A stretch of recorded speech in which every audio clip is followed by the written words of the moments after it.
starting at 4 o'clock, ran for about an hour, and we have nothing to report from that closed session. If the city clerk will please note that all council members are in attendance, we will now salute the flag.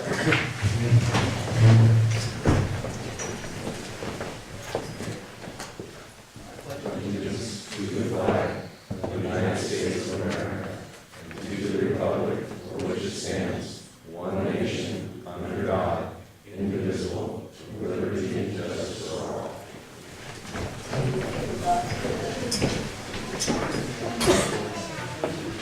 And this evening, we may be setting a record for the proclamations and presentations. So if everybody could Take the time. take your time, we'll eventually get around to you.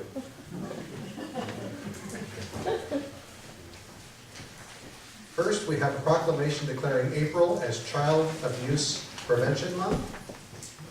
Whereas in 2014, 1,459 reports of child abuse were serious enough to require a face-to-face investigation, and 202 children were removed from unsafe homes in Sonoma County. And whereas the Sonoma County Blue Ribbon Campaign, sponsored by Prevent Child Abuse Sonoma County and the Child Parent Institute, will focus on educating all of us on the issues and magnitude of the problem. And whereas Sonoma County's Department of Human Services, Sheriff's Department, and the District Attorney's Office has joined in recognizing and supporting the education, prevention, treatment, and need to cease all forms of child abuse. And whereas each year public and private agencies throughout Sonoma County and the state of California sponsor child abuse prevention activities during the month of April to increase community awareness about issues of child abuse.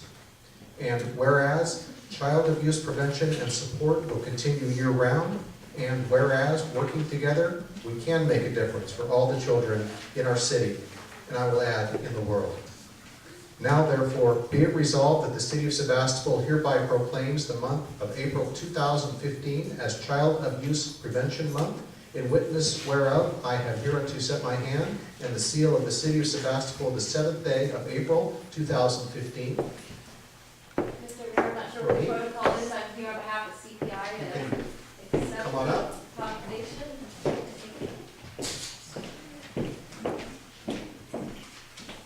So, take an hour here, is what you're saying? Thank you to the council for recognizing Child Abuse Prevention Month with this proclamation. My name is Ronique Rubinoff. I'm the Executive Director of Legal Aid of Sonoma County. I'm here on behalf of Legal Aid, of our local Child Abuse Prevention Council, and on behalf of CPI. California Parenting Institute provides parent education to high-risk families dealing with issues of abuse. You may not know that Legal Aid, actually, our #1 mission is to prevent and stop child abuse, and we help over 1,400 children a year who are facing direct abuse neglect. Children like Adam, who at 2 years old has been threatened to drown him, or 5-year-old Ashley, who another client of ours who spent their first year of life living in a car. So these are real children here in our county that we're talking about. The Blue Ribbon Campaign to Prevent Child Abuse was actually started by a grandmother back in Virginia in 1989 after her 3-year-old grandson was beaten to death by her son-in-law. So this is a long-standing campaign. We really appreciate your support. I'm also here to invite the council to attend the annual Blue Ribbon Lunch. That's sort of the signature event for the campaign. It's happening this year on April 23rd at the First Center. And so if anybody would like to attend the event as a guest of the commission, we would be grateful to have your attendance. Thank you.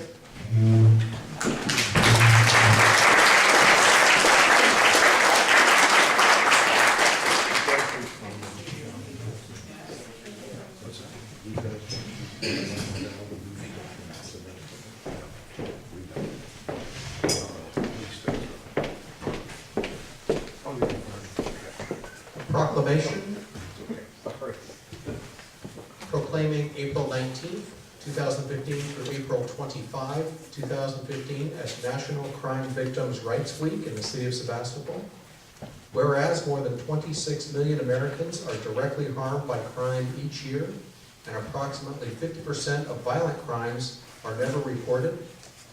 And whereas National Crime Victims' Rights Week is an opportune time to commit to ensuring that all victims of crime are offered accessible and appropriate services in the aftermath of crime.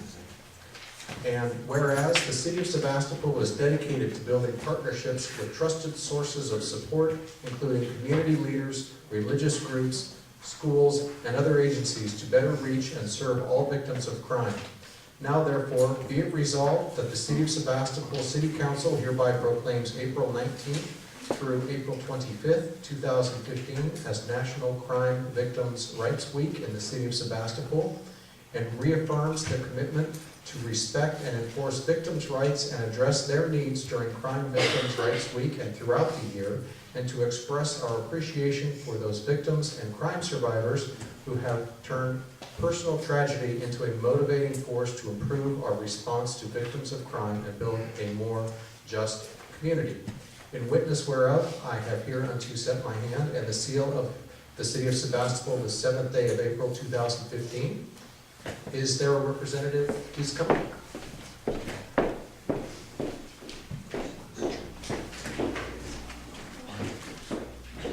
Hi, good evening, Mayor and members of the council. I'm Gloria Herodes, Director of Victim Services for the District Attorney's Office. And Amanda Bradberg is one of our claims specialists working with victims and their cases, and she happens to be here for another item, so I told her she had to come podium with me. April has a lot of initiatives, and we did try to shorten our proclamation this year, probably be even shorter next year.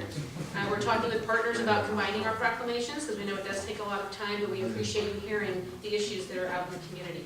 Our job is to serve victims of crime, and anyone in this room at any time can become a victim. We want to make sure we raise awareness about that, and that the services that are available to all victims through the District Attorney's Office or the Family Justice Center are available when there is a need for that in the community. The DA's office serves more than almost 3,500 victims per year. The Family Justice Center, serving victims of family violence, has served over 1,500 victims last year. We're having our event this year on the 24th of April at the Family Justice Center. I'm going to ask Amanda if she'll pass these out to the Mayor and Council and leave a stack for the public. Appreciate having you there. We'll be honoring local victims, as well as the founder of the Family Justice Center movement will be here discussing the initiative. So we thank you. I will be very brief. Just appreciate your awareness and to be safe. And if you are concerned you're a victim or you know someone who might be, please call law enforcement or call the DA's office. Thank you very much.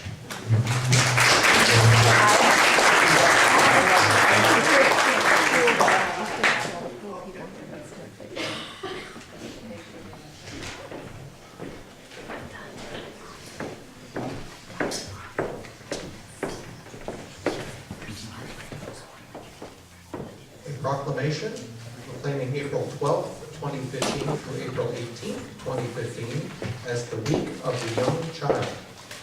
Whereas the Child Care Planning Council of Sonoma County and other local organizations, in conjunction with the National Association for the Education of Young Children, are celebrating the Week of the Young Child, April 12th through 18th, 2015. And whereas teachers, child care providers, and others who make a difference in the lives of young children in Sebastopol, California deserve thanks and recognition. And whereas public policies that support early learning for all young children are crucial to young children's futures. Now therefore, be it resolved that the City of Sebastopol City Council, in recognition and support of the people, programs, and policies that are committed to high-quality early childhood education, we hereby proclaim April 12th through 18th, 2015 as the Week of the Young Child in the City of Sebastopol, and encourages all citizens to work to make a good investment in early childhood education in Sebastopol. In witness whereof, I have hereunto set my hand and the seal of the City of Sebastopol the 7th day of April 2015. Is there a representative, please? My name is Soledad Cardona, and I'm here from River to Gulf Children's Services. And on behalf of the entire Sonoma County Early Childhood community, I would like to thank you for recognizing the Week of the Young Child. So the Week of the Young Child is a celebration to focus on public attention to the importance of the needs of younger children and their families, and also to recognize the programs that meets those needs.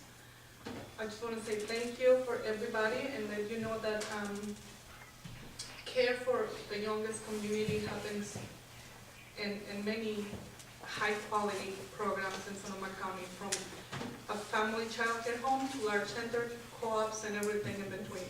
And on behalf of them, I just want to say thank you for the proclamation and for your support.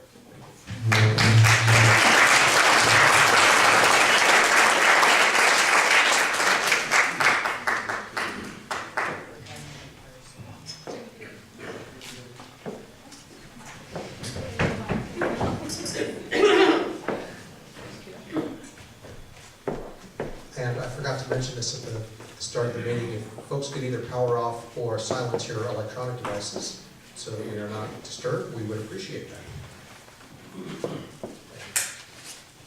Next, we have a certificate of appreciation to Robert Beauchamp. Is Robert in the room? Bob? This is in recognition of his service on the Sebastopol Design Review Board. So we will get that to him.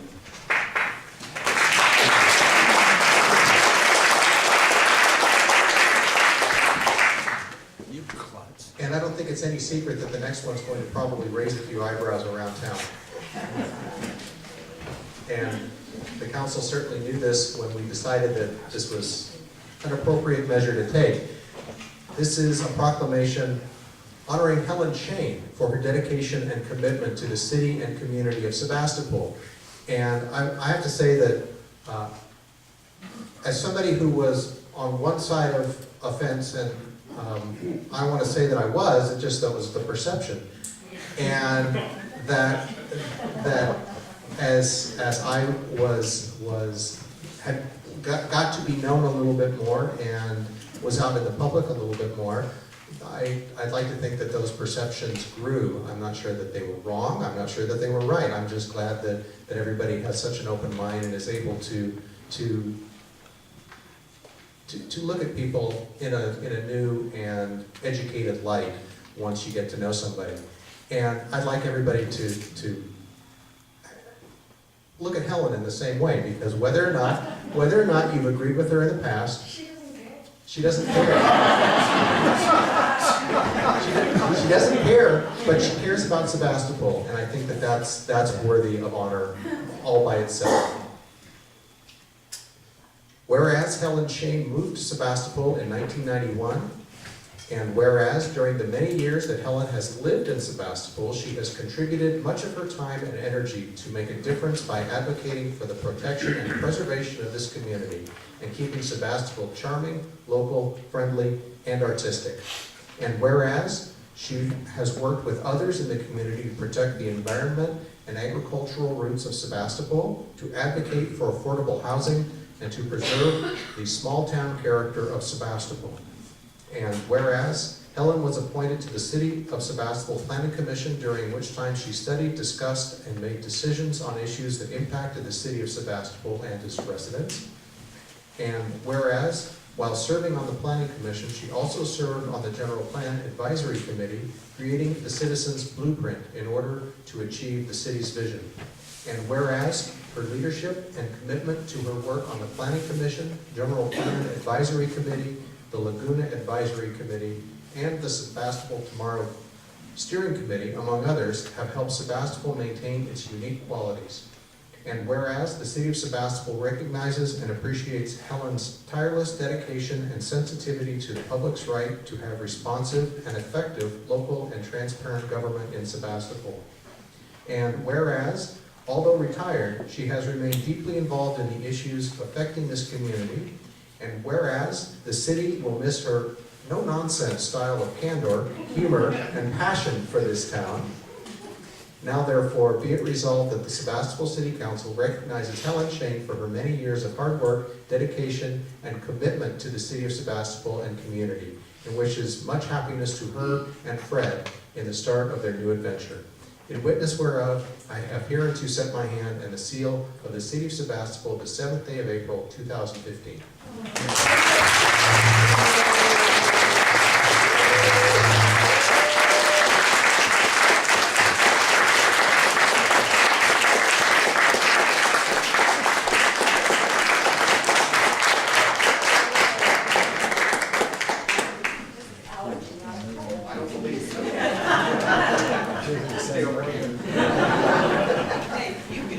You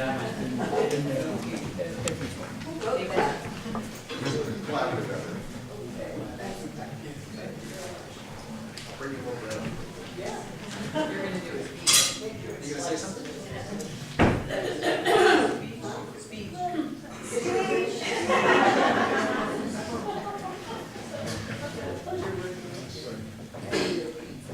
Thank you all. Do I have more than 3 minutes to respond? Mary, if you could set it for 3:05, please. Well, that was lovely. Thank you, Patrick. As a matter of fact, I think I said when you were appointed as vice mayor and we knew you were going to be the next mayor, I said, do a good job or we'll kill you, right?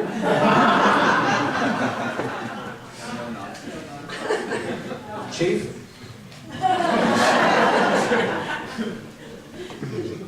Is Jeff Weaver here? No. Well, thank you very much. That was just wonderful. I'll try not to blubber. But this does give me a chance to preach a little bit, which of course you know I would do. This is really important. Whatever outcomes I achieved were because I reached out to others and formed committees. I want you all to bear that in mind. You can't do it yourself. In all the years I've been an activist, even before we moved to Sebastopol in 1986, I participated in or observed that it really does take people power to get things done.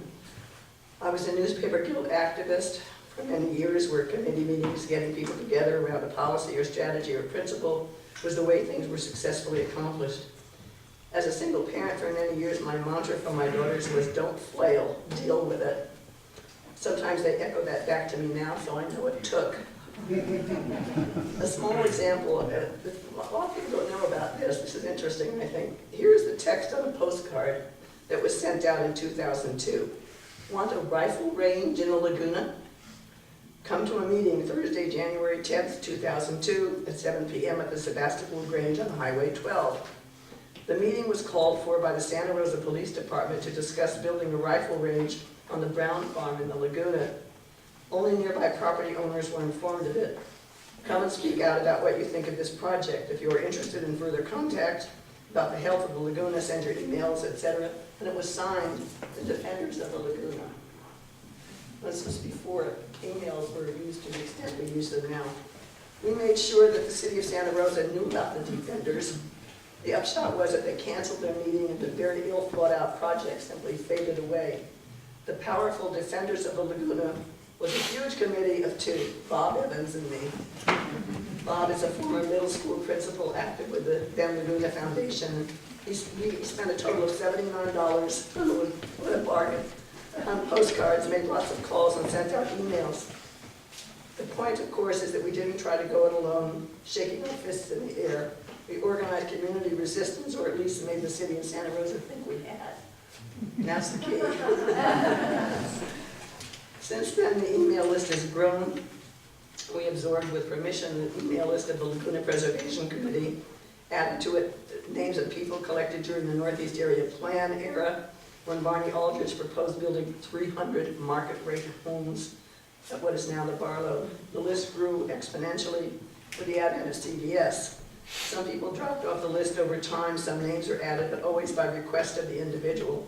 And I was always careful, here's another clue, I was always careful not to bombard recipients with extraneous matters. I always had an editor for what was sent. My husband, Fred Fletcher, who had been a newspaper reporter, was my earliest editor.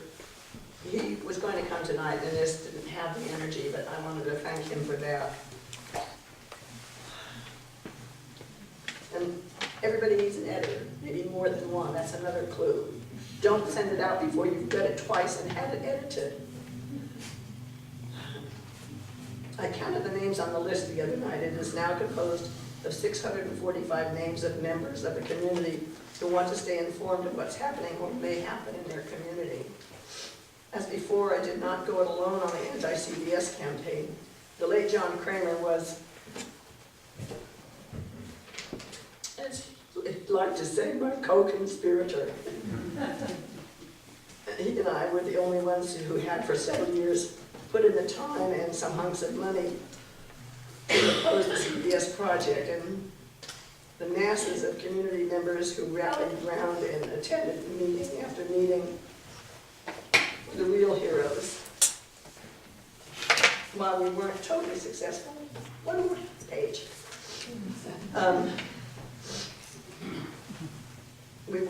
We didn't succeed in defeating it, but the project has been improved, and there will be no drive-through and no left turn across opposing traffic.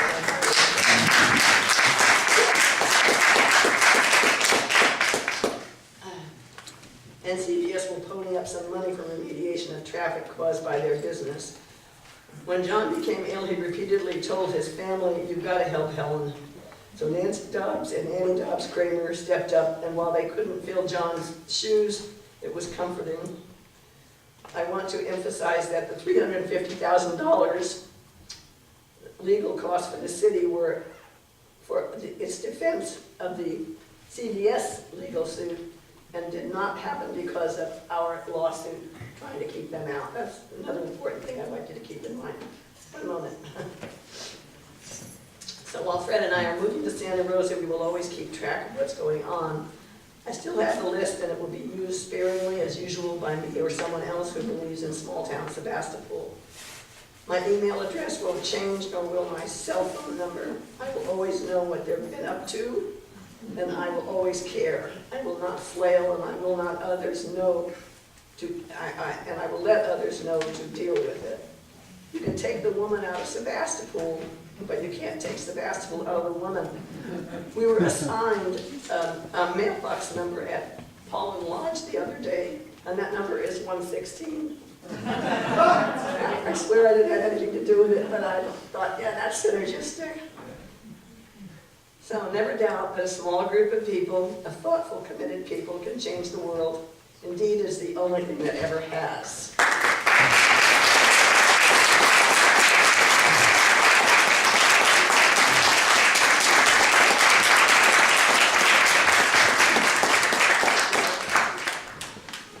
Any chance of a few?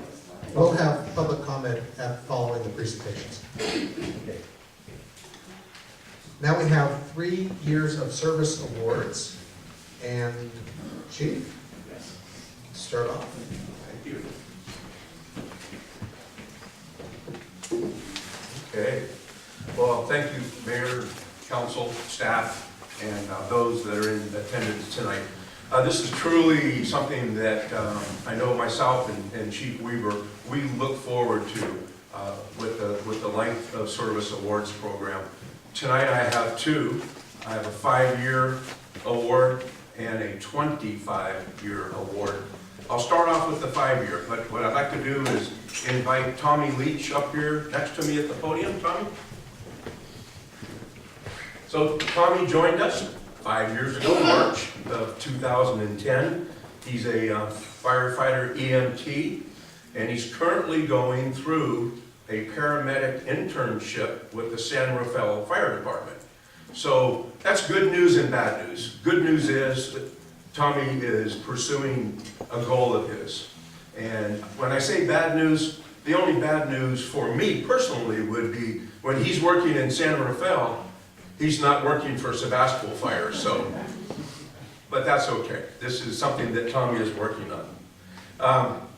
Tom works on numerous projects at the firehouse. He's a go-to firefighter. I never have to ask.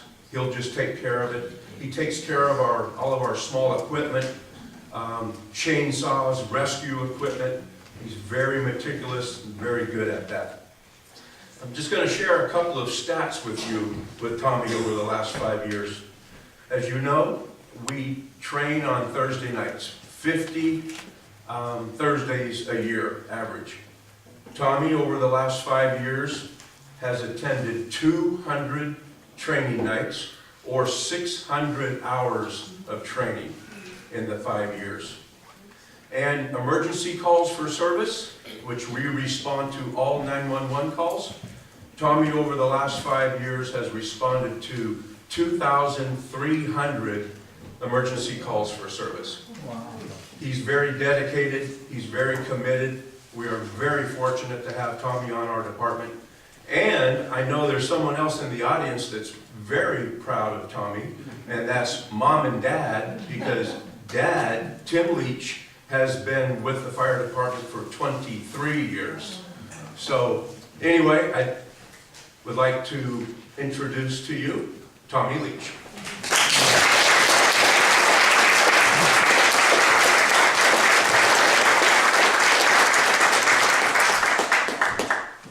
Short, but I just want to say thank you to all the guys on the department. I remember walking to the firehouse after school, you know, and there was a pool table and a dartboard, and I'd try and win a few bucks here and there so I could buy some candy, but it's been great, you know, having all these mentors who I consider my, you know, my extended family now. They've been with me since I was knee-high, and, you know, I've learned a lot from everybody on the department, their families, and I just want to thank them, and especially thank my parents for their support through everything. So, thank you guys.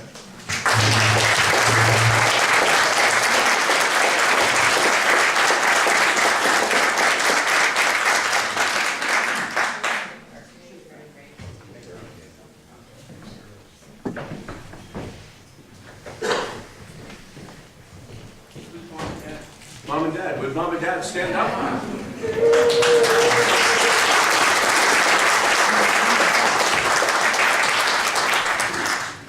Thank you. And the next recipient. So if I could ask Mike Elson to come stand next to me at the podium. 25 years of service with the city of Sebastopol. And I wanted to share one other thing before I get into some of the detail. Unfortunately, Chief Weaver cannot make it here tonight. Mike wears 2 uniforms for the city. We are really fortunate and blessed to have someone like Captain Mike Elson. So not only has he been with the fire department for 25 years, but he's also been a police reserve for Chief Weaver for the last 12 years. So the guy's incredible. The hours that he puts in both departments, fire and police. Wait till you see some of the stats. Anyway, Chief Weaver, Mike, apologize for not being here tonight. Mike's a fire captain for Sebastopol Fire. He's also our training officer. And the training officer level is such an important position. Mike takes care of those 50 Thursday nights a year. He takes care of all the training. And it's a huge relief for me to not have to worry about what are we going to do every Thursday night. There's so many things that the state requires, that the feds require, that it's an incredible amount of work. Mike takes care of it, and he's been doing it for 25 years for us.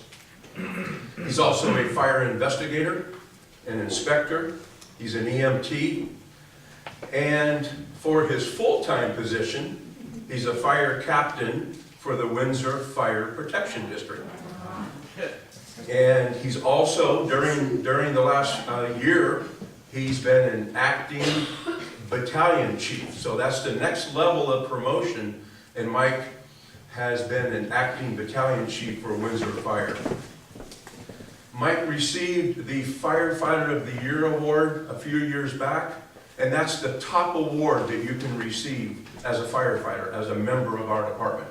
You just go out and do more than anyone else, and again, an incredible amount of work and energy goes into it. Now on the flip side of the Firefighter of the Year, we also have, is known as the Blown Hose Award. Now, so imagine the Firefighter of the Year is up here on the pedestal. Well, the Blown Hose, unfortunately, during his 25 years of service, there's been a few mistakes, just a few, and that awarded him the Blown Hose Award. 2 stats that I want to share with you, and then I will introduce to you Captain Mike Elson. Drills. Thursday night training. Mike has participated and attended over 1,000 drills training, which represents over 3,000 hours of actually hands-on training. Now, the Thursday nights that he's not with us, he's up at Windsor Fire, he is faxing me the training plan for that night's training. So even though he's not with us on some of those Thursday nights, he is still participating. And the other stat that I want to share is incredible.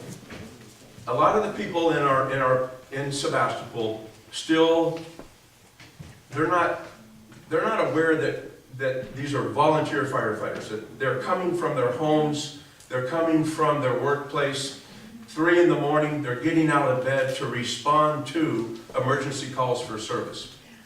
Mike, over 25 years, has responded to over 13,000 emergency calls for service.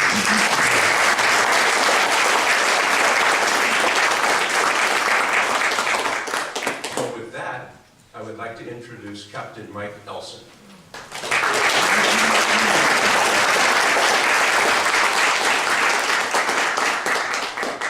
Thank you, Chief, City Council, thank you very much. Obviously, I'm a pretty busy guy, and I have to attribute 100% of that to my wife and daughter for supporting me at home. And you know, the other thing is that I'm just honored to be a member of such an outstanding volunteer fire department. So with that, thank you for your support, and I'm not going to do another 25, but maybe another 5. Thank you.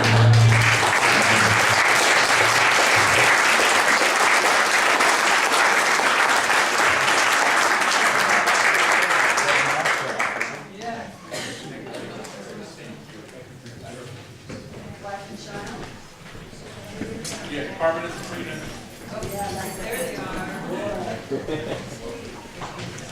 See, I told you if you wait around long enough, eventually we'll get to you.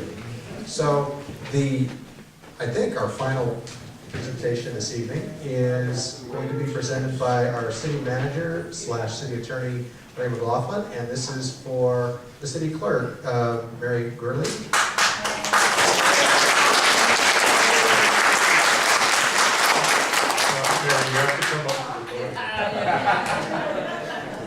And this is on the occasion of 20 years of service. Who's running the clock? Getting Mary to the podium is a real honor.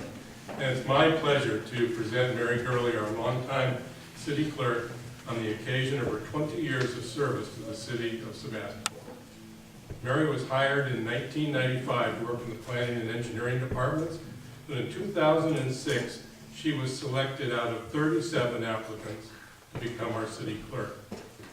As city clerk, she has been solely responsible for maintaining all the city's resolutions and ordinances, its correspondence and other files, but more than that, as the council well knows, she keeps us all on track, coordinating our meetings, preparing the city council meeting agendas, drafting many of our staff reports and reviewing all of them, and possibly most important, taking the best city council meeting minutes ever.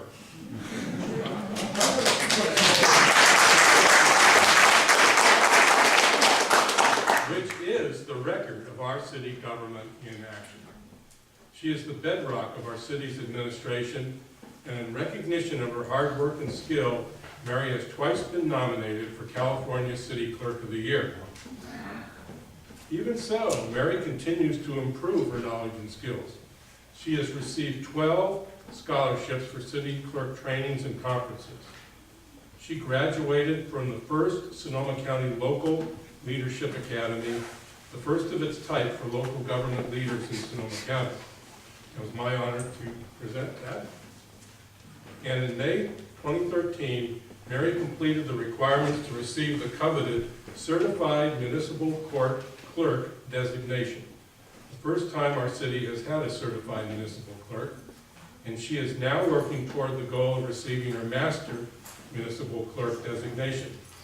She has completed over 632 hours of education credits to achieve these honors, largely on her own time.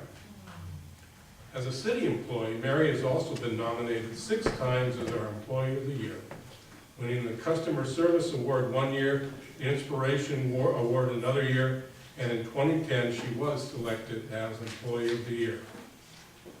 Our citizens confirm Mary's commitment to public service.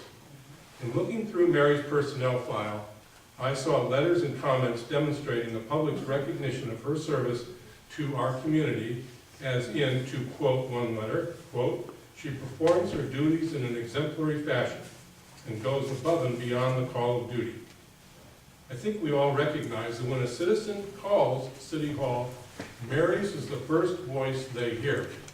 Thus, another quote from a citizen, quote, "She provides an important first impression of our city, and many members of the public have commented on her positive attitude and willingness to assist them." And then my favorite letter, and any one of us could have written this, "To say she is a powerhouse is an understatement." I could go on, but I think I'm probably already in big trouble. I guess I'll conclude by simply saying, please join me in recognizing Mary Gurley for her 20 years of service.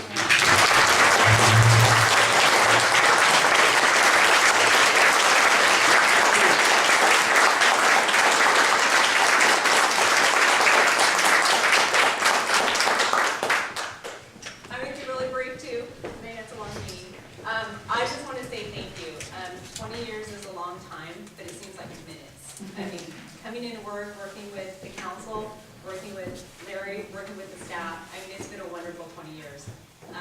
Been some up and downs, but it's always been a pleasure to come to work, and I feel privileged to work for the city. I feel privileged to work for the county, for the community, and blessed for the support that I have. And I thank everybody.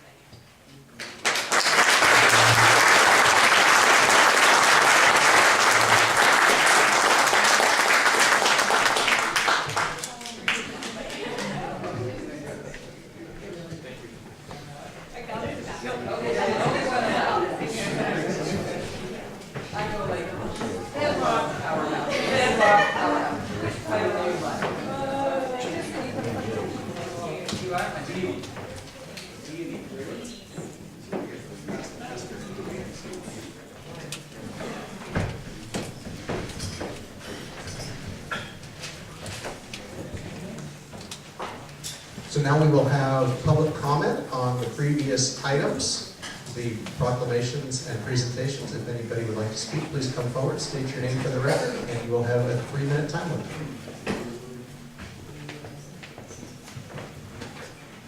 Hello, my name is Richard Nichols. I've been in town for over 30 years.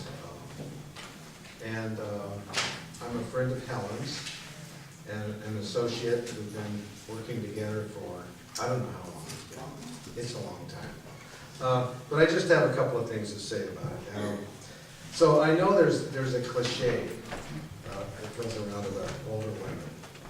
And the cliche is, I know I'm in trouble already. The cliche is a little old lady in tennis shoes. However, that's really dismissive of powerhouse women. There are so many women that have made a huge difference in this county and in this town. And it's a long list, but I just have a few that Helen will, I think, relate to most of them. I think she might know all of these people. And she's on this list. So Ernie Smith was a junior college PE teacher who made a difference for women's sports at the college. Rose Gaffney fought the nuclear power plant. These are all people that were, getting up there to be my age. At a certain age. Virginia, a certain age. Virginia Heckman saved the Russian River. Helen LeBur took on everybody. Helen Putman was the first supervisor, female supervisor. And Helen Shane. So, and she's done everything. But anyway, I just want to say, Helen, that to me, you've always been a friend, and you've been a friend of the town, and you've been a stalwart in Sebastopol tomorrow. But these are the words that sum you up. Fierce, independent, smart, fearless, and principled. Yeah. And unfortunately, you won't be here as much to give hand signals to the city council. So thanks, Helen. I know you're not really going away, you're just moving, but nonetheless, yeah, we've appreciated all the work you've done. been tremendous. So thanks.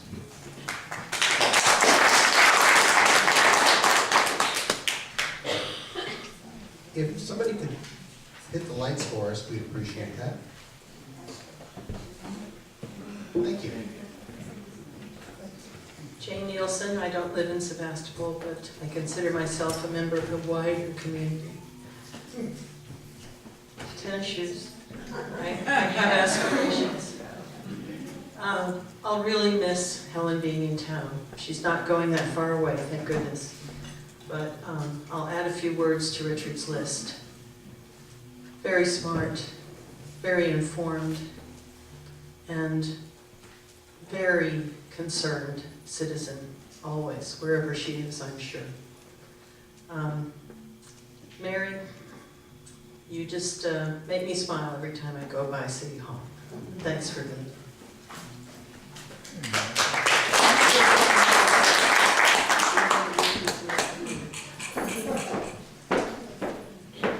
Hi, Diana Rich, Executive Director of the Sebastopol Community Cultural Center. I cannot pass an opportunity, let an opportunity pass to compliment Mary Gurley. I'm really pleased that you're recognizing her 20 years of service. Having been in my position for 5 years, I can tell you what you already know as the council and what probably most people know in the audience here. This woman is amazing. She's well informed, she's knowledgeable, she's constantly kind, incredibly patient, and you know we can push that patience, can't we? She's always ready to help out, and as someone mentioned already, always a smile on her face. I get emails back from her, I'm emailing her back and forth on community center issues, and she will email me at, you know, you don't want to know how late I'm awake, but as you all know, she's always responding, and she's always getting the information out, and it's always technical and detailed and professional. She respects everyone here. I've never heard her say anything negative about any of the people who are part of this community, and she is one of those open-armed people, and a wonderful representative for our community. So thank you, Mary, for everything you do. And I recently emailed her, I can't even remember what I said, but I emailed her with a question, and she emailed back, and I said something like, wow, the normal, efficient, friendly, and right to it response from Mary Gurley. So thank you, Mary, for everything you do, and thank you for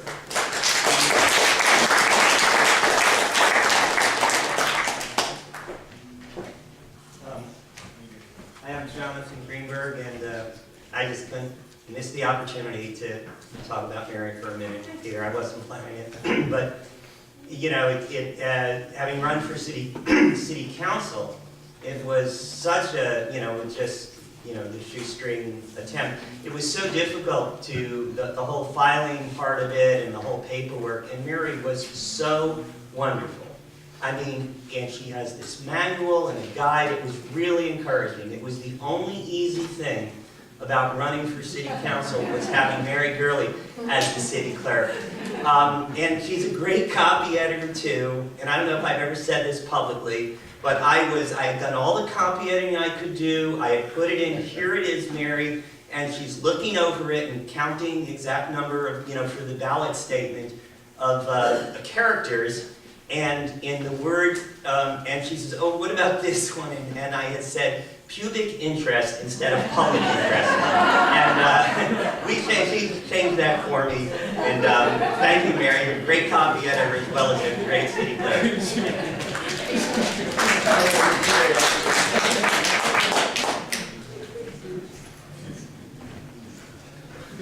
Hi, my name is Magic, and Helen, I can't thank you enough for, it's like The Wonderful Life. If Helen had not been in this town, it wouldn't be the town it is. So I really thank you. You're one tough cookie.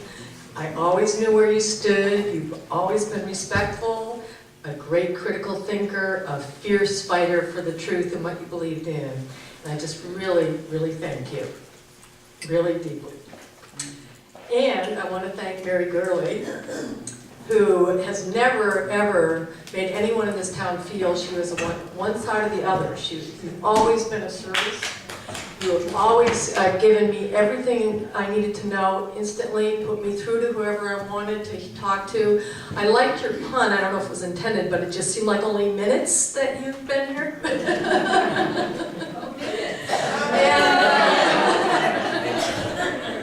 And I just have to say that you're the best dressed woman in town.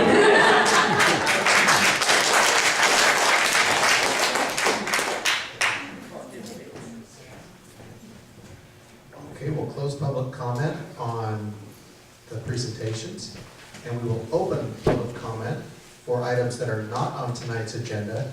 And we have a rather lengthy agenda ahead of us, so I can better manage our time.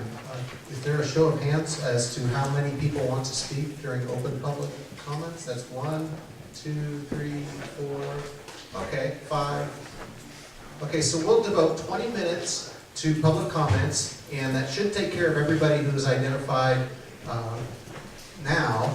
And once we get to 20 minutes, and then we will stop public comment and hold it over to the end of the meeting. And that way we can get on with our lengthy agenda. So please come forward. There'll be a 3-minute time limit. Please state your name for the record. My name is Marty Roth. I came here tonight because I just wanted to, I'm sorry, I think my phone is broken because it definitely is on silent. It's definitely, say you can see it's on silent, but I wanted to just say that I was really disappointed that you had a forum with the task force, the county task force, and basically hardly anybody knew about it, and I'm really disappointed. I've been involved with the Andy Lopez Memorial Picket Line for over a year. For a year now, we're going to celebrate about a year, and I just want to, God, I'm really sorry, okay.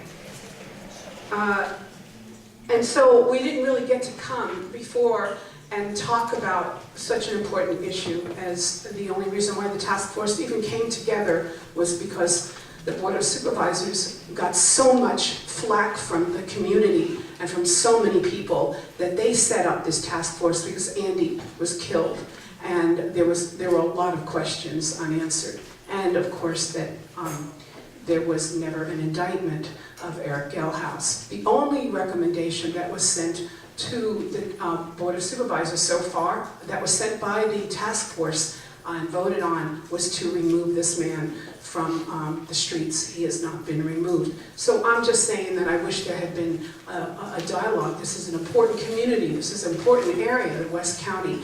And you just did a real disservice to not put enough effort out and outreach to get that community here to discuss such an important task force recommendations. And it affects all of us. You know, we've been out at the courthouse for a year now, speaking to lots and lots of people about police brutality, educating them, and we get a lot of good feedback. We get some negative feedback too, but for the most part, there are many, many people who are very upset about the uptick in this community since the Civil Rights Commission came back in 2000 and made their report, made recommendations, and nothing was followed through. And since then, we've had over 70 people in our county killed directly by law enforcement or while in custody. That's unacceptable. So one of the other things I want to just hand this out, I just want to give this to you, and you can look at it. On a couple of them is my name and number, but this is an interim report that was put together by a group of people that came out of the Justice Coalition for Andy Lopez, and it is in response to the recommendations by the task force that wants to basically put it all into a nice tidy box with a bow on it of all the things that we can't do for oversight. We need oversight, police oversight in our county, and there's a way to do it. And there's a way to do it with investigatory powers and subpoena powers. So please read over it. And we also have a PowerPoint presentation. Thank you. You can leave your documents with our wonderful city clerk. There's so much more to say, like where's the body cameras, right? Why aren't they wearing them? Next, please. Thank you. Thomas Mobito, Sebastopol, and you know, I've been going to these task force meetings. I've been to at least a dozen, I'm sure, and these are the people I see at every one of these meetings. I was a little late getting involved. I got involved when the issue came up about putting Dell House back on the street. Now, I wasn't making any kind of a judgment on the shooting itself. I wasn't there. I didn't see what happened. You know. But I did know that it would not be a healing thing for the Dell House to be put back on the street. In fact, it would be a slap in the face. And that's exactly what it was. I don't know if any of you saw that picture of the Press Democrat right on the front page with the motorcycle cops, and here came the kids, the 200 kids protesting, marching to the sheriff's office. Look at the picture again, and you'll see the motorcycle cops have blocked the sidewalk, forcing the kids to walk in a single file on the sidewalk. This was a legitimate protest. There was nothing illegal. There was teachers. Everybody knew this was happening. And not only that, when they got to the sheriff's office, they were met with sheriffs in riot gear. These 14, 15-year-old kids, sheriffs in riot gear, snipers on the roof. Big mistake. How is this going to heal the community? They should have met him with tables and chairs. Sit down with us. We're as upset about this as you are. They didn't do that. In fact, right from day one, all they've shown was force. That's all they've shown, force. If there's protest, if there's 20 protesters, there's 8 cop cars, maybe 20 sheriffs around. Why? These are legal protests. We're guaranteed the right to do this. We don't want police controlling the protests. That's not their job. There's 2 major trust issues hanging over Sonoma County. They are not going away. They're like the swords of Damascus. I hope I'm pronouncing it right. One of them is going to drop if this anti-task force recommendations amount to nothing. The other one will drop if Efren Carrillo gets reelected, and we have 4 more years of a board that can claim no integrity or What we need is a space, you'll get your time. What we need is a space that is respectful of all opinions, and that includes ones that don't necessarily agree with you. So we ask that applause is held during the council meetings. Please, Thomas, continue. We were applauding during the awards. Yeah, it's free speech. I know, there's no clock. Do I know how much time I have? Go ahead. 1 minute? Okay, last time I was here, I read to you from this report from the year 2000. All right, I'd like to read you another paragraph. This is observations of the State Advisory Committee hearing on police community relations in Sonoma County, February 20th, 1998, by Commissioner Yvonne Lee. Even before the day of the hearing, it was evident that there was a strong divide between local law enforcement and community organizations. While community groups stressed the need for an independent commission to come and facilitate discussions around policing community relations, law enforcement made it equally clear we were not welcome, not necessary, and not wanted in Sonoma County. Whether or not the police are doing a good job in Sonoma County, it is clear there are large segments of the community who do not feel, rightly or wrongly, that law enforcement exists to serve and protect them. This is 1998. The same thing exists today, I think worse. What does everybody else think? I think it's worse situation today. Fix it. Can I just say thank you to Mary? Thanks, Thomas. Cell phone. Oh, that's mine.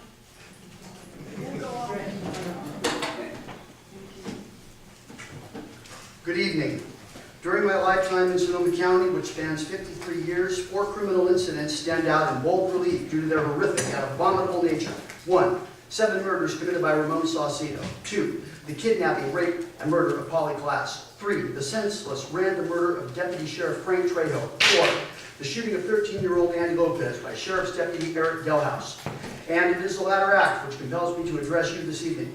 Hopefully you have not bought into the specious argument that because this incident did not occur in this city, and that Sebastopol doesn't wrestle with many of the same local, societal, and law enforcement issues as do other municipalities, that the recommendations which were presented by the Law Enforcement Task Force don't apply to us, that we have no business espousing opinions on such matters, and that we really shouldn't involve ourselves with the business of law enforcement accountability. Sorry folks, but if you live in even the remotest part of Sonoma County, you are involved.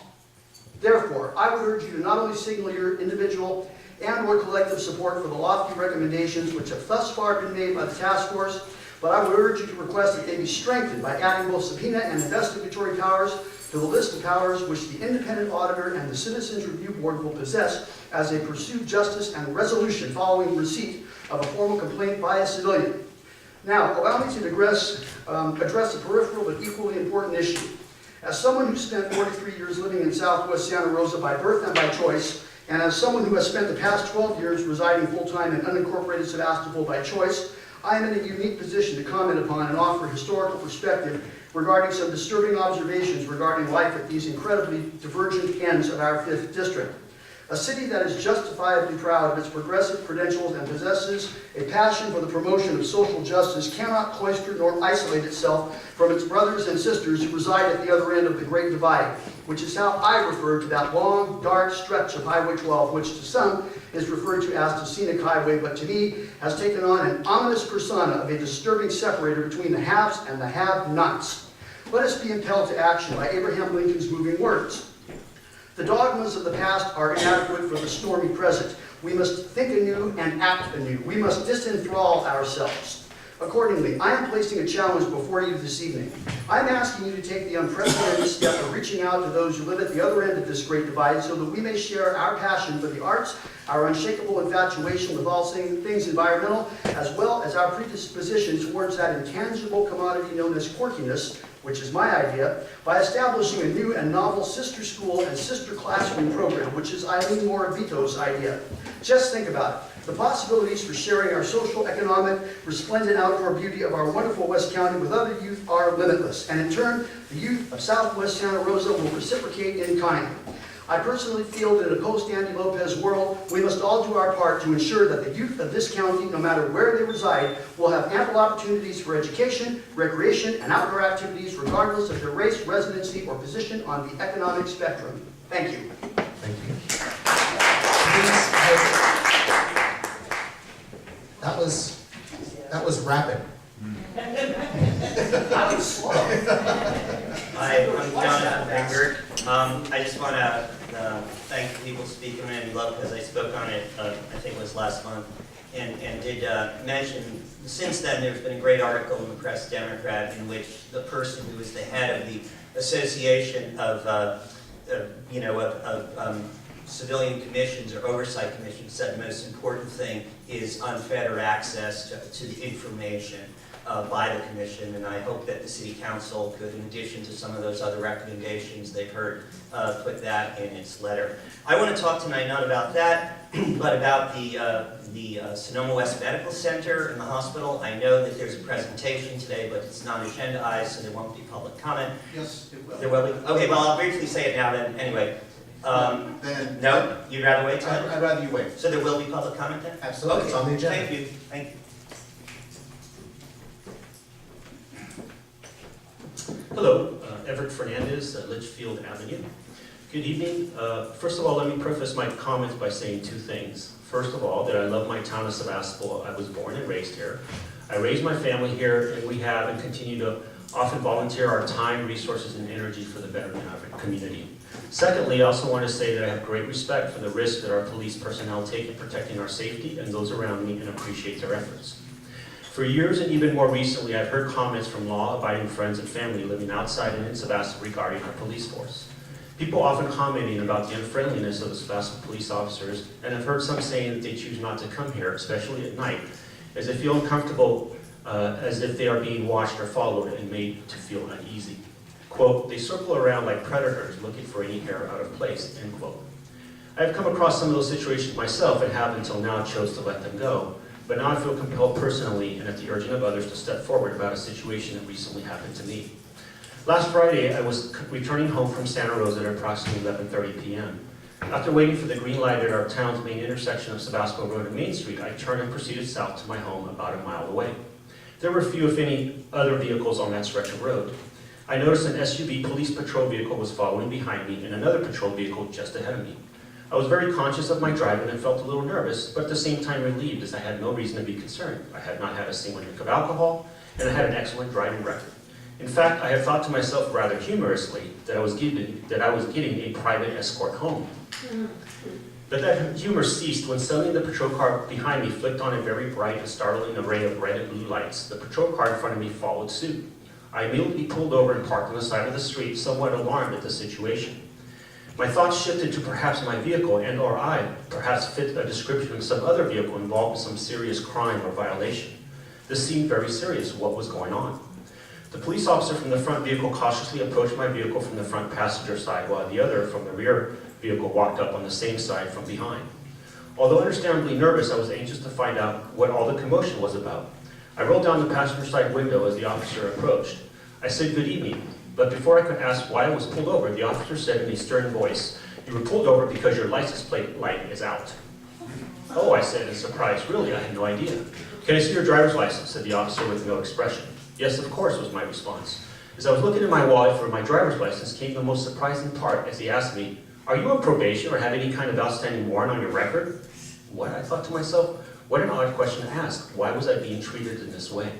"No, sir, I was just heading home. I live up the street," was my response as I gave him my driver's license. He gave the dispatcher my driver's license information, and then, in an intimidating nature, continued with questions such as where I was coming from and what I did for a living.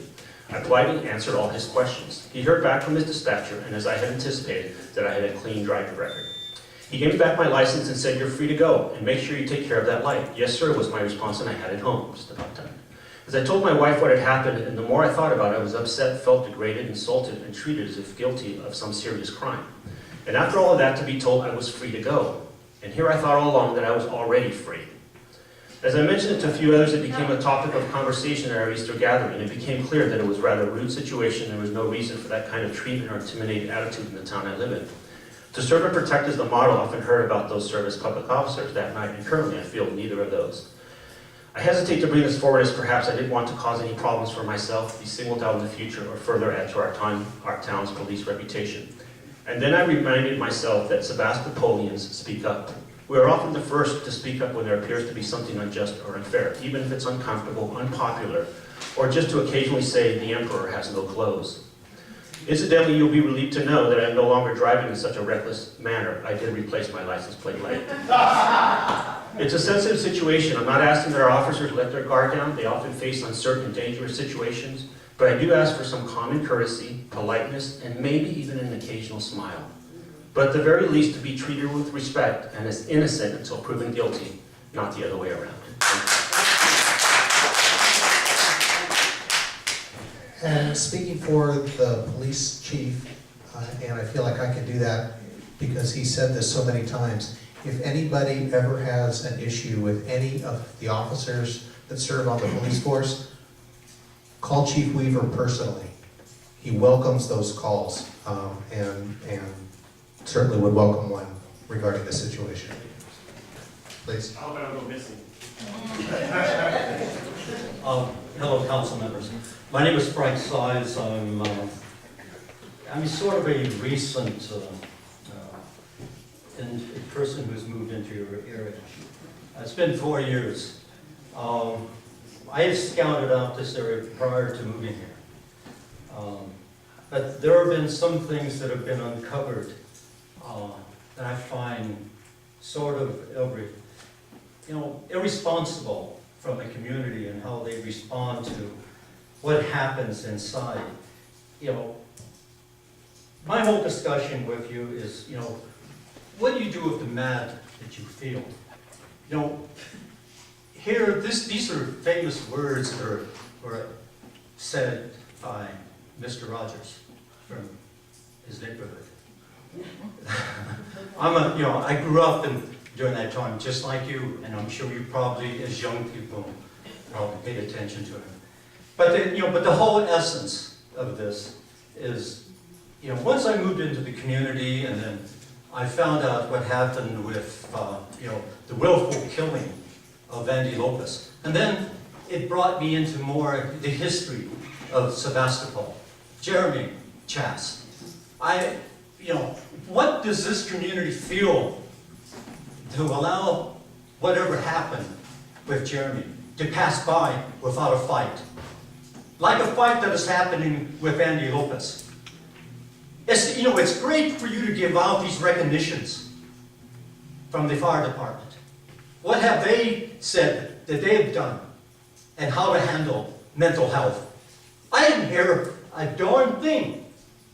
No recognition. Hey, this is what we did for mental health for people like Jeremy Chass. Nothing. I have in front of you, or which I'm going to be giving you, there is no neighborhood of trust with our law enforcement.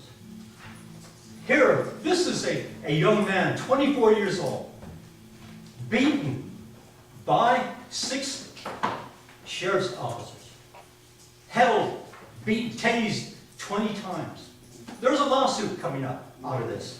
We don't know the outcome, but by the end of the summer, this county will know. Here, this is a PRA request that I have done. $11 million litigation settlement cost for civil rights violations, misdeeds, brutality, just in this county. Part of it. Here you have the Women's Justice Center describing sexual harassment by the Sheriff's Department. I mean, you know, if I would have known that this is a damn community that I was going to move in the county, I probably would have thought otherwise of moving here. Thank you. Thank you. Any committee documents for the city clerk and May I speak to that issue? I'm not very much to do with There, it's public comment on items not on tonight's agenda. And Excuse me. no offense. Thank you, Patrick, Mr. Mayor. Helen Shane, Neva Street. I appreciate your indignation. Sure, I didn't get your name, I'm sorry. Frank. Frank. But your information was not true. We were very conscious in this town of the Jeremy Chass situation. Our chief spoke to it many times. None of the Sebastopol police, unfortunately, were involved in that. It would have had a different outcome. We were very concerned and spoke about it and took measures to make sure this wouldn't happen in our town. I hope you will rethink your situation and give us another chance. Thank you.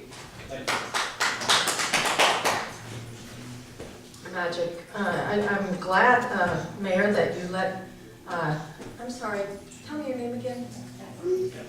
No, that gentleman that got pulled over, I'm sorry. Everett. That you let him go on. And I thought that showed grace. And I think that it isn't always equal and that the clock isn't meant to be part of a policing of us. And I'm still in shock that you gavelled me down at the last meeting. So I hope that you'll continue to show the grace you did tonight. I'd also like to say that you can't arbitrarily decide whether we can applaud or not. We applauded for all of the awards, and then you tell us we can't applaud for citizens that have devoted their time and their energy to come up and express themselves and what they've done. So that's a civil right.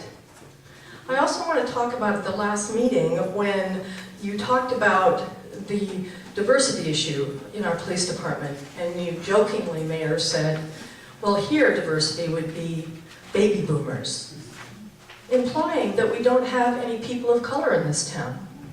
It was a bit shocking. And also, John Eder, that you implied after all this time that Andy Lopez is responsible for his own death. If you could sit and say that to his parents, who I've hugged and seen and spoken to, I don't think you'd say that. And why are we complaining about the police, you said? Well, I don't know. Let's see. The entire country's up in arms at the number of deaths of people of color. This isn't a small town, provincial place we can have jokes about this. It's a serious matter. And I hope that you continue to go deeper into understanding what your role is in this part. Because you can advocate for this by talking to the Board of Supervisors and saying how you feel. And going to those meetings and speaking out. Thank you. okay, we will close public comment and move to the consent calendar. Are there any council members who wish to remove either of the two items on the consent calendar for this evening? I will entertain, Councilmember Rice. Yeah, I just have a question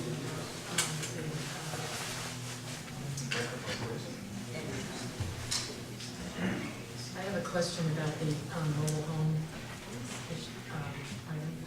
So you're requesting to remove item number 3? All right.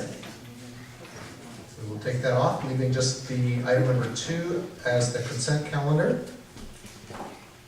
I will entertain a motion for that one item. Thank you, I'll move approval. Is there a second? All in favor? Aye. No opposed? Motion carries.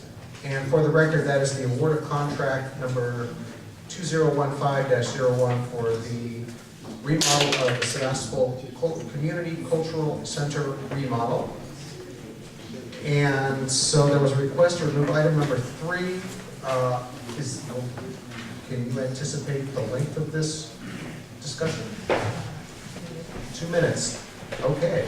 We will take up that just so we can clear it off the docket. We'll need a brief staff report on that.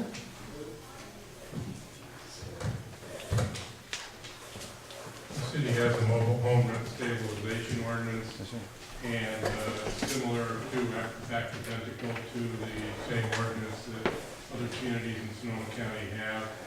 The administration of the ordinance is complex. Therefore, these communities, as well as Sebastopol, have contracted with the Sonoma County Community Development Commission to administer the actual working of the ordinance. The current contract that we have with the Community Development Commission has expired, and this staff report is bringing a renewal of that contract to the council for approval. Thank you. Questions of staff? Yes. Councilmember Glennis.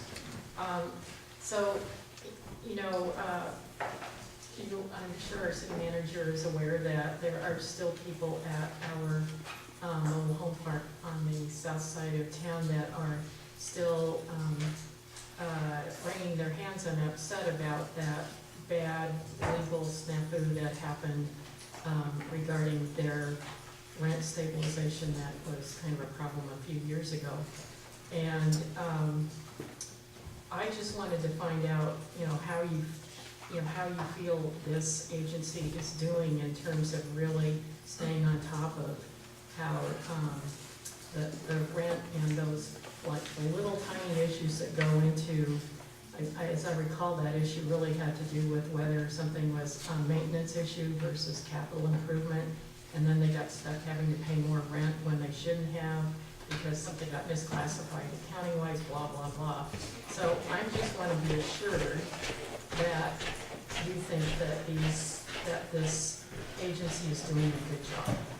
Well, a lot of things have been said about that particular rent arbitration matter, whether the settlement was entered into, in fact, with the assistance of the Community Development Agency, and then later it was alleged that the participants in that settlement may not have been authorized to do that, throwing that into some question. I don't consider that to be the fault of the person who had been conducting the settlement hearing. However, that did send it into some disarray. Later, there was an arbitration of the rent dispute, which you correctly characterized as the issue was whether it was a maintenance item or a capital improvement. The arbitrator found in favor of the residents. That was later set aside because of the technicality where it was alleged that the document had not been properly placed in evidence. The county people that reviewed that matter strongly disagreed with that decision. However, the technicality stood, and so that was reversed. So I think this was a purely unique situation where a lot of things kind of came together to produce a wrong result. This is an incredibly complicated ordinance to administer because there's an elaborate settlement, mediation, arbitration, set of procedures you have to go through. No city could really administer an ordinance of this type on its own. That's why the cities chose to adopt these largely identical ordinances and then have a third party administer them for them. So I can't guarantee nothing will ever go wrong again. Being an attorney, I'm in court, I often see things go wrong.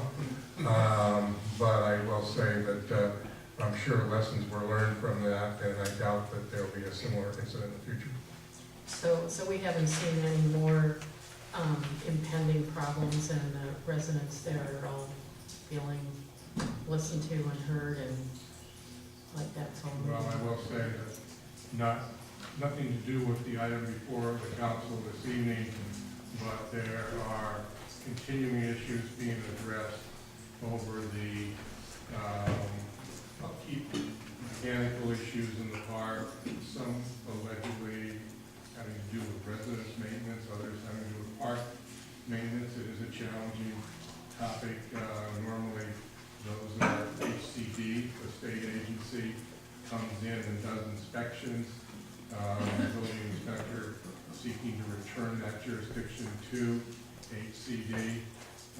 So that the state agency that routinely does these would step in and do it in this particular park. So I can't say everything is perfectly fine at that park. However, it's very complicated to run a mobile home park. But I would say that the best we're able to do, and other agencies, we're addressing that. Okay, thank you. Are there any other questions? Any members of the public wish to speak on this item? Seeing none, public comment is closed. Any further discussion or a motion?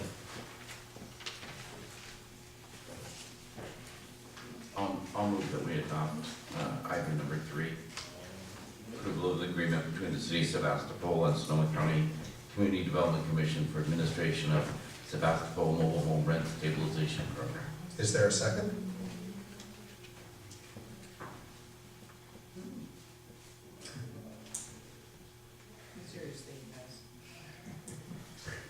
I'll second that. Thank you. All in favor, say aye. Aye. Any opposed? Motion carries. Mr. Mayor, point of order. Did we go past the... We're about to circle back. Sorry. Thank you, though.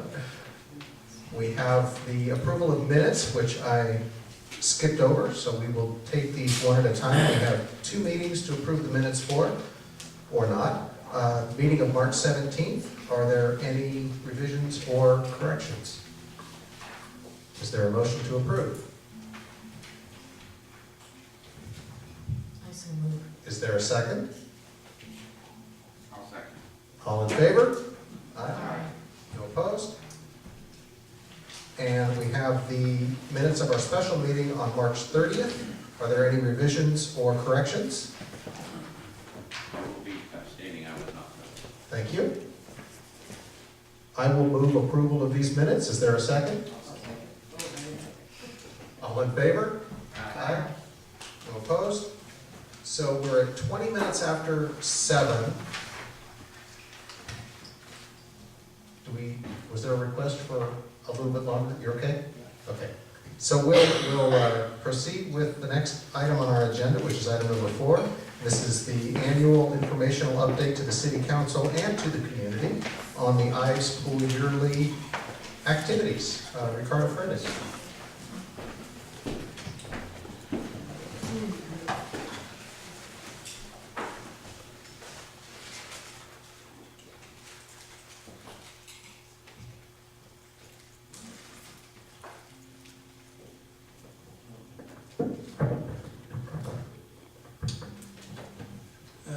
Good afternoon, my name is Ricardo Freitas.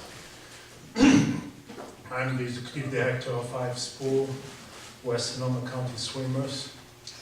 IVES Pool is one of the community buildings the city has and non-profits run. We have the Sebastopol Community Center just here. Is run by a non-profit. We have IVES Pool, it's run by another non-profit. And for a city the size of Sebastopol, it's very big accomplishment.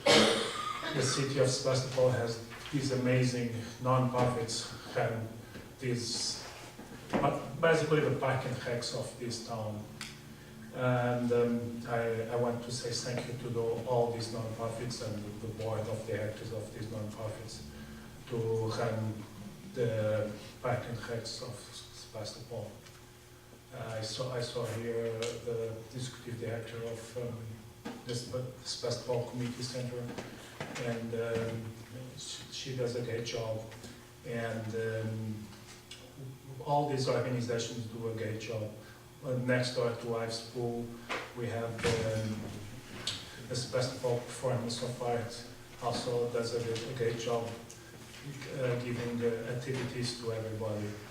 But today I'm talking about Ives Pool, the love of my life.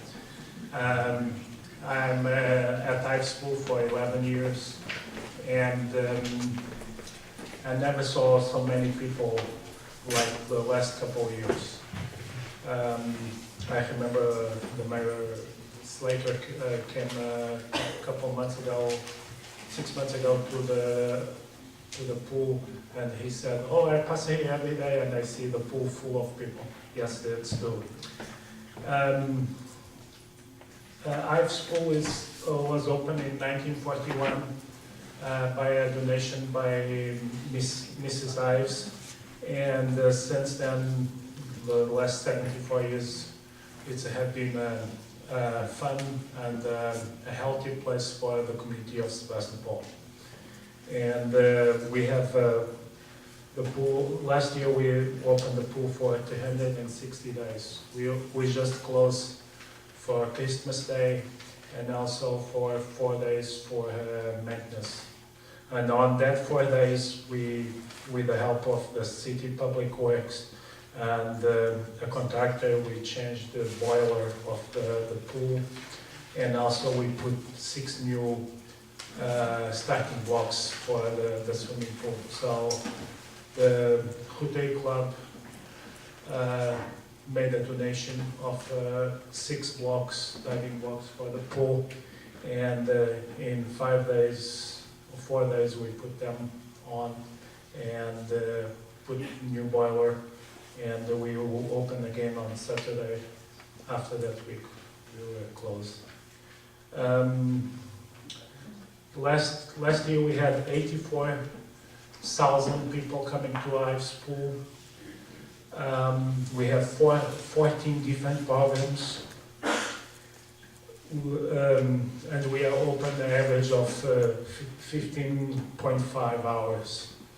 And last year we taught 2,000 swimmers. Also, we are the home of Sebastopol Sea Serpents, our age group swim team. We are also where the Annalee and El Molino High School practice swimming. And this is the season for Annalee and El Molino, and they're doing very good. And unfortunately, we give the hours we have. We would love to give more hours if we have more space. In 2 weeks, we will start the second grade Learn to Swim with the Rotary Club, and that will be the 31st year. And this year we will have 340 kids coming, the biggest number of kids ever. Every time I see Greg, I will say to him, "How you can put all that kids on the pool for an hour now?" This program is great, and we teach all the second grades in Sebastopol. This year we will have the Gayton School, Oak Grove, and also the Salmon Cape in Occidental. So we teach, we are like the big hub of water in this area. Another thing that make me very happy, it's our solar panels we put 10 years ago, and that solar panels already generated 275,000 kilowatts of good, clean power. And that's the question everybody asks me, and so you use all that energy to heat the pool. And I said, no, we use that for the pumps. The pool is heated by natural gas, and it makes sense we don't use the solar panels to heat the pool because when we really need the heating the pool is on these winter months, like today. And we don't have much sun on these days, so we'll not heat the pool if we had solar panels. Instead, we use the solar panels for the pumps. And before we had the solar panels, we'll spend 12,000 kilowatts a month in power, and now we spend 6,000 to 7,000. So it's a big help.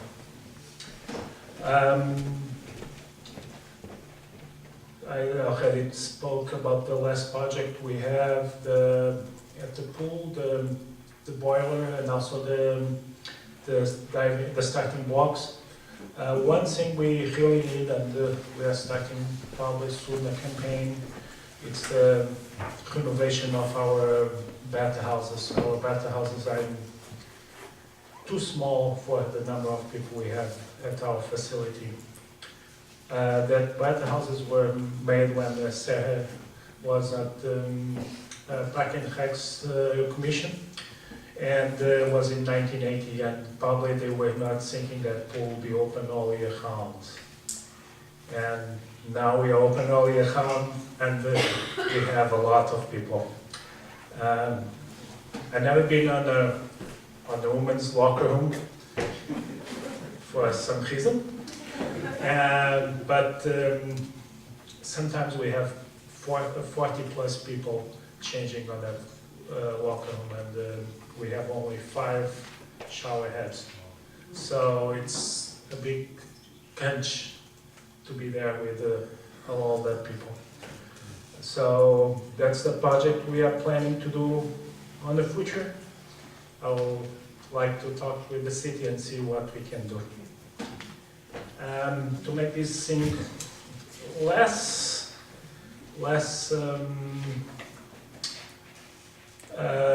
longer, a little bit less longer, I would just like to say thank you to the city, to all the staff doing a great job to help me out and always answer my emails.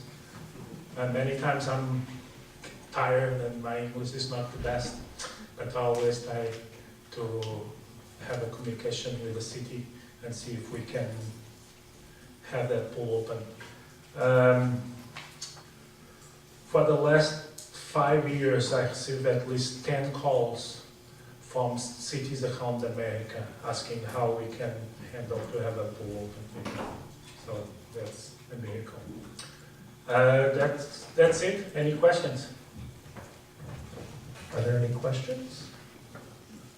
I'd just like to every year the numbers are just astounding. 84,000 participants.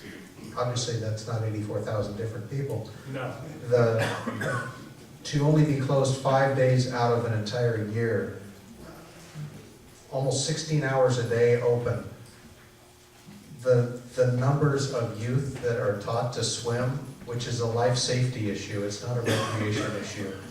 It turns into one if you know how to swim, which means being able to save your life first. And in the partnership with the Rotary Club, it's a lot of fun to go down there and watch the Learn to Swim Day, or days. It's just, it'll warm your heart to see that. So, if any other council members have comments or questions? Vice Mayor Green? Thank you, Ricardo, very much for your leadership in managing our pool and making it such a big success. It's been remarkable in my residency through town to see that pool activity that, was good and got a little shaky and was good again. And you've just been so solid with everything for so many years. It's really, really come together. I would like our community and our city particularly to offer much more to the pool when we remember that this is the one and only public pool in the entire West County. The only public pool. So again, just like with our library and our roads, we are serving many more people than our own citizenry. And there's a great demand on our facility for that. And I would love to have the city involved in conversations about improving what I think of as the new bathhouse, because I remember the previous one, and making that adequate for just the volume of use. And also, I would like the city to consider making the repaving improvement of Willow Street a priority, because it is so shabby, it's almost down to the dirt. Because we have so many people traveling that route and parking there and going into the pool facility in Ives Park, I think it leaves the greater public of the West County with a poor impression and serves them very poorly. And we all would enjoy something much nicer. So for me, those are priorities I'd like to work with you on. It's always a delight to get your report each year because it's so positive. And the accomplishments are great, and you really do offer a lot to our youth. Thank you so much. Thank you. Councilmember Glass? Well, I wanted to thank you also and just say how I think our pool is really just an amazing facility. My daughter learned how to swim there. It's just, well, thank you for all the work you do and everybody else there. I also wanted to just say, I hope we're putting this on our long-term budget list, fellow budget committee person, and that we're thinking about how we're going to be, my fellow budget committee member there, because sounds like we need to be doing some long-term planning for how to make this facility more appropriately sized for its usership. So, Thank you. Are there any other comments? Are there any members of the public who wish to speak on this item? Please come forward. State your name for the record. There'll be a 3-minute time limit. Thank you. I live in Morbito, Sebastopol, and I just want to say thank you a lot for the pool too. You know, I've been slacking a lot. I used to be a lap swimmer in the morning, but really I'm sleeping in now. But I just want to say this. You know what? I learned how to swim at Ives when I was 40-something years old. So these swim programs are not just for the little kids. And I grew up back east, and so we didn't have pools. We went into fire hydrants. And so your program taught me how to swim at 40-something. That's a real gift for me. Thank you. I also just. I've had 2 hip replacement operations, surgeries, very successful, as you can see. At my age, I am using a cane, but not because of lack of service by the pool. I credit swimming at the pool with my preparation for and recovery from those surgeries. I was one of the first people to use the ADA, a lift thing. It was interesting, to say the least, but it was much more fun when they put the stairway in that I could just walk in. But I do want to thank Ricardo. First time I've ever seen him in so many clothes with the ties. And the tie matches. Being bar mitzvah or something. The tie matches the water. Anyway, thank you, Ricardo, for all your work. And your English has never bothered anybody. You communicate well. Thank you. Thank you. I'll say. Yeah, I just want to thank Ricardo too. Both my kids went through the 2nd grade Rotary Club lessons and learned to swim. I was a volunteer helper there. It's incredible how many kids get in one pool. But I swim 3 times a week. It keeps me healthy in my back. And what I'm really impressed with is the use of a public resource so well. I mean, I don't think I could ever mention a public resource that is so widely used for so many hours, and how everybody just gets along, so many divergent groups. And Ricardo's management of it is just fantastic. I mean, there are sometimes people have disagreements about which way to go, and there's just a wonderful spirit about it that I really attribute to you and the great job you do managing it. So thank you. I just want to say it's not only me. I do a small job on the pool. Also, I have my board. I have 2 members of the board here, and I have a past board member, Lee Diddler, and we had our president here, but he's near to leave, and also all my staff. We have 60 young staff all year round, and they do mostly of the work I just help. Thank you. Okay. So it's obvious that we're all very lucky, so that this resource is in town and that we all can take part in it. So thank you for your report, and I just have a small gift for each city council member. Okay. It's a small gift. Thank you. Since we don't have more bags on supermarkets, we can our own bags.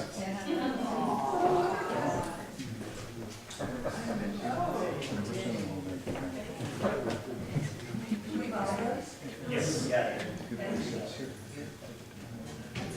Thank you. We'll go advertise.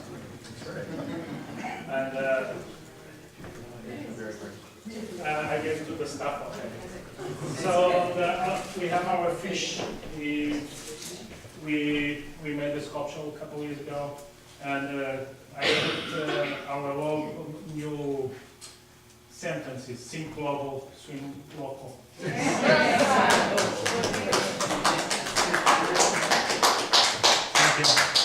Thank you, Kurt. Okay, we'll take about a 10-minute break, and then we will move to the next item on the agenda.